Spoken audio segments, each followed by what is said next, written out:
Greetings. Welcome to the East Anglian Railway Museum, and from myself as trustee, and Liz, company secretary and trustee, and our various members and curator Jaki. Most of the planning and execution of the display was down to our curator Alan Culling. Jaki has been a great help in sorting out and finishing off, and I would like to pay tribute to the work that Adam has done. He was given the job and he's got on with it beautifully. So without further ado, I'll pass over to our museum honorary president, Sir Bob Russell, to say a few words. Thank you, Mike. Mr Mayor, Councillor Chillingworth, Mr Pavry, and there are various other distinguished ones. I've been given the full list, so I'm going to read it. Mike is a trustee, and Liz has been mentioned, and Tom Hodgson, where's Tom hiding over here, who's been a great help in putting it all together. Beth Wilkie, the Museum Development Officer, and Andrew Phillips, Mr Paxman himself, local historian. Paxman's guests, we've got Don Beckle-John, who's a trustee of the Paxman Archive, and it's very good to see Will Pavry here, and in fact there's a photograph of a young Will Pavry. Haven't changed at all,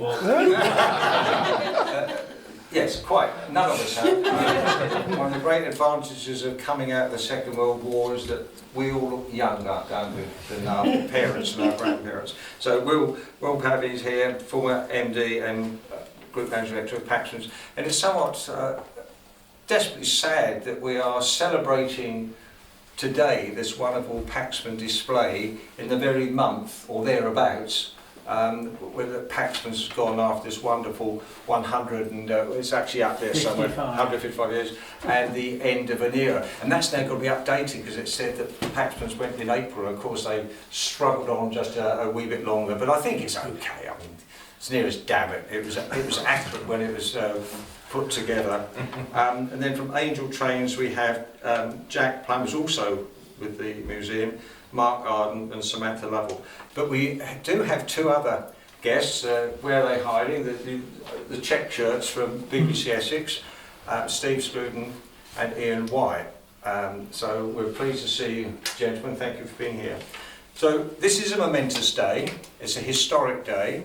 I think it's marvellous to think that 50 years ago, a group of people who were not best pleased with the closure of the branch railway line from Marks Tay all the way through to Cambridge, and they did their best to try and keep the show on the road, so to speak. Well, as far as Sudbury, the show is still on the road, and as far as the East Anglian Railway Museum is concerned, here is a permanent reminder. So for 50 years, people have lovingly worked voluntarily and in professional ways to ensure that the story of this branch railway line and its important part in the life of East Anglia has been preserved. And Paxman's, anybody associated with Colchester knows that Paxman's and Colchester are synonymous. And clearly I can remember when Paxman diesel engines were a vital part of the railway industry in my lifetime, and not that many years back in that, and we've got the high-speed train displayed over there. So the end of an era, but as far as the East Anglian Railway Museum is concerned, thanks to the love and attention and detail of a small number of people, we have here a permanent display for years to come. So those of us will eventually fade away, but the knowledge of what Paxman's was, got James Paxman, the man, thrice Mayor of Colchester. He is important. Without him, much of the education in Colchester would not have gone as far as it did in the early part of the 20th century, and indeed the Town Hall Tower may not have existed if it wasn't for James Paxman's generosity. So thank you all for coming, and I'm now going to hand over and ask Mr Mayor to do the great honours of, I don't think there's a tape to cut this. No. I don't think there's any ribbon, not even red tape, there's no ribbon, but Mr Mayor, thank you for gracing this, the morning here. Thank you, sir.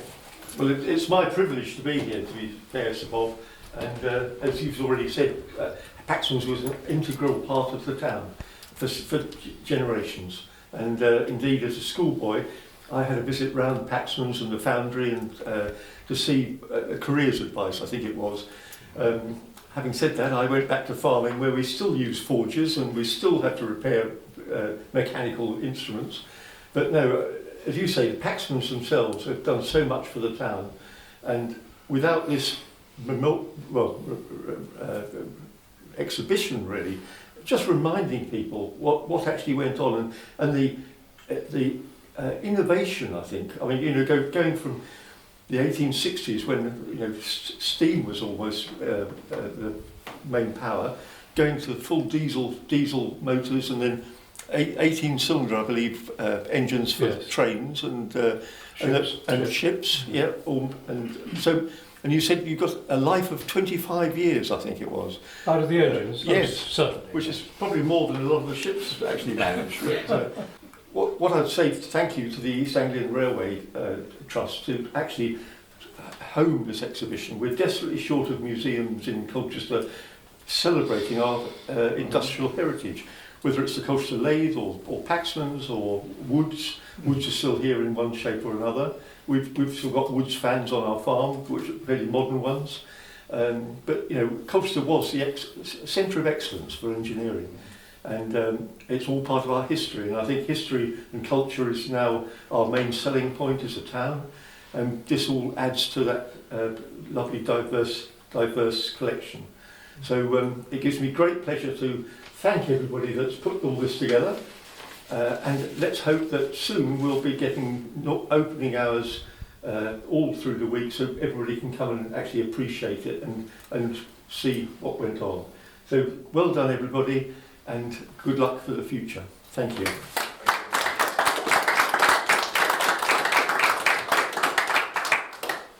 One thing I learned that I didn't know about, I first saw the display on Sunday, and I came across this empty basket here, wicker basket, and I had to ring up and ask Jaki why it was there. And she said, well, I haven't put the label on it yet. But I was completely unaware. I knew that there was the Great Eastern Railway laundry service just behind where the main station buildings are now. And all of the table linen from the trains, from the dining trains and from the various hotels used to come down on special trains, was offloaded. And the great thing is, Paxman supplied the boilers and the machinery for laundry. 1880, and I never knew that, and I think it's pretty marvellous. And if you look very closely, you can actually see Colchester Laundry on the front of the wicker basket. You just stare at it long enough, you can actually make it out. Wow. A long time ago, Paxman's had a training place, and I believe still one of our machines that's in the back of the workshops is actually from Paxman's as well. In actual fact, we have a radial drill, which we had. Let's go back a step further. One of our early members was Alex Walford. Alex was a chartered engineer. He was a top man with Paxman Ricardo, and he came to us, and he was on the engineering side. He was an absolute terrific help, and helped us in the early days. And he came up to us and said, right, this was after we had originally the workshop when we started off was in the goods shed, which you'll see. And then we built the restoration shed, and soon after that he said, right, Paxman's are getting rid or updating a radial drill, would you like the old one? So we said, yes please. Quite a hefty piece of machinery, I think it's about 2.5 tons in weight. And so I took a 7.5 ton lorry up, and it was loaded on and secured, and I was told it was absolutely secure and there were no moving parts or anything. So I brought it quite gingerly, back here to Chappel. I came down the back road, which is on a little bit of a slope, and parked up, and I was at a slight angle, and as I got out of the cab, the arm of the drill slowly swung round my back. And I had kittens. If that had happened whilst going round any of the roundabouts, we would have been in trouble. Thank my lucky stars. There we are. Early days.